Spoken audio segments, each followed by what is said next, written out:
نحمده ونصلي على رسوله الكريم أما بعد فأعوذ بالله من الشيطان الرجيم بسم الله الرحمن الرحيم وتمت كلمة ربك صدقا وعدلا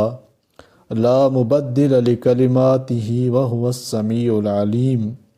اور تیرے رب کی بات پوری سچی ہے اور انصاف کی، کوئی بدلنے والا نہیں اس کی بات کو،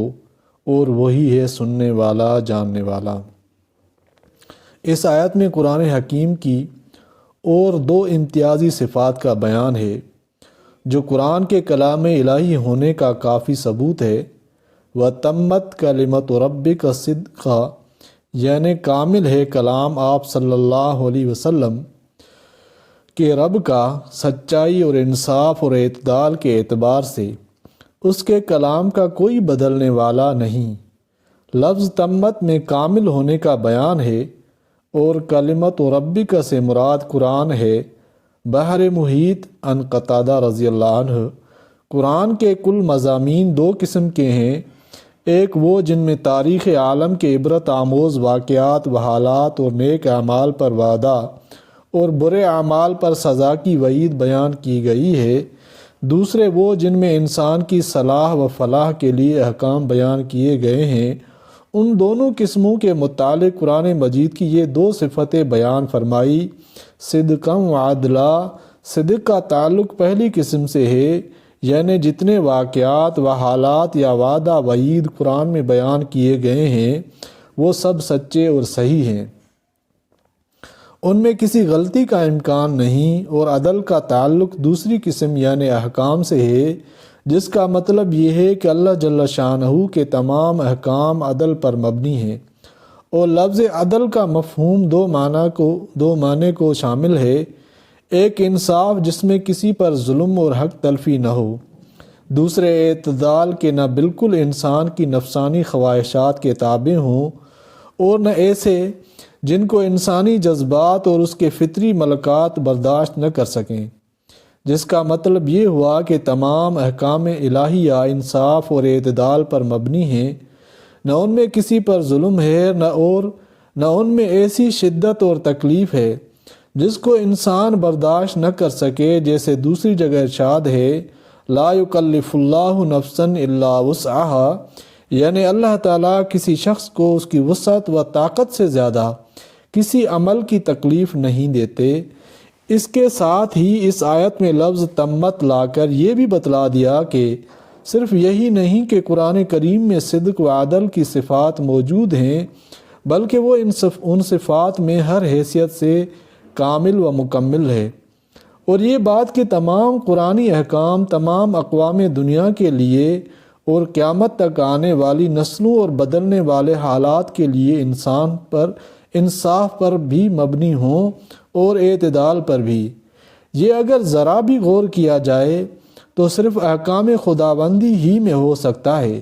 دنیا کی کوئی قانون ساز اسمبلی تمام موجودہ اور آئندہ پیش آنے والے حالات کا نہ پورا اندازہ لگا سکتی ہے اور نہ ان سب حالات کی رعایت کر کے کوئی قانون بنا سکتی ہے۔ ہر ملک و قوم اپنے ملک اور اپنی قوم کے بھی صرف موجودہ حالات کے پیش نظر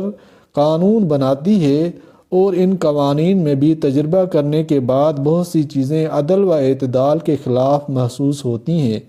تو ان کو بدلنا پڑتا ہے۔ دوسری قوموں اور دوسرے ملکوں یا آئندہ حالات کی پوری رعایت کر کے ایسا قانون وضع کرنا جو قوم ہر ملک ہر حال میں عدل و اعتدال کی صفات لیے ہوئے ہو، یہ انسانی فکر و نظر سے بالا تر ہے۔ صرف حق جل شانہ کے ہی کلام میں ہو سکتا ہے، اس لیے یہ پانچویں صفت قرآن کریم کی کہ اس میں بیان کیے ہوئے گزشتہ اور آئندہ کے تمام واقعات اور وعدہ وعید سب سچے ہیں، ان میں خلاف واقعہ ہونے کا ادنا شبہ بھی نہیں ہو سکتا، اور اس کے بیان کیے ہوئے تمام احکام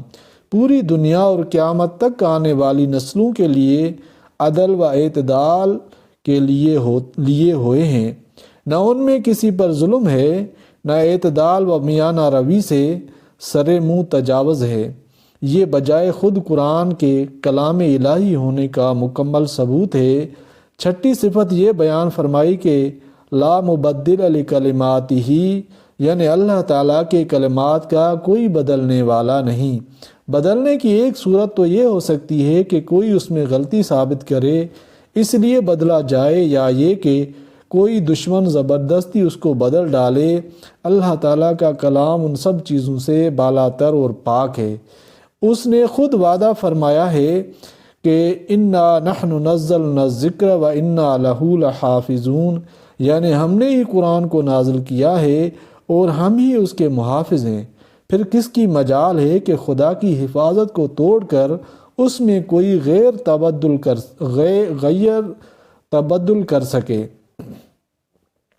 چنانچہ 1400 برس اس پر گزر چکے ہیں اور ہر قرن و ہر زمانے میں قرآن کے مخالف اس کے ماننے والوں کی نسبت تعداد میں بھی زیادہ رہے ہیں، قوت میں بھی، مگر کسی کی مجال نہیں ہو سکی کہ قرآن کے ایک زیر زبر میں فرق پیدا کر سکے۔ ہاں، بدلنے کی ایک تیسری صورت یہ بھی ہو سکتی تھی کہ خود حق تعالیٰ کی طرف سے اس کو منسوخ کر کے بدل دیا جائے۔ اس لیے حضرت عبداللہ بن عباس رضی اللہ تعالیٰ عنہ نے فرمایا کہ اس آیت میں اس کی طرف اشارہ ہے کہ نبی کریم صلی اللہ علیہ وسلم آخری پیغمبر اور قرآن آخری کتاب ہے، اس کے بعد نسخ کا کوئی احتمال نہیں۔ جیسا کہ قرآن کریم کی دوسری آیت میں یہ مضمون اور بھی زیادہ وضاحت کے ساتھ آیا ہے۔ آخر آیت میں فرمایا وَهُوَ السَّمِيعُ الْعَلِيمُ، یعنی اللہ جل شانہ اس تمام گفتگو کو سنتے ہیں جو یہ لوگ کر رہے ہیں، اور سب کے حالات اور اسرار سے واقف ہیں، ہر ایک کے عمل کا بدلہ اس کے مطابق دیں گے۔ وآخر دعوانا ان الحمد للہ رب العالمین۔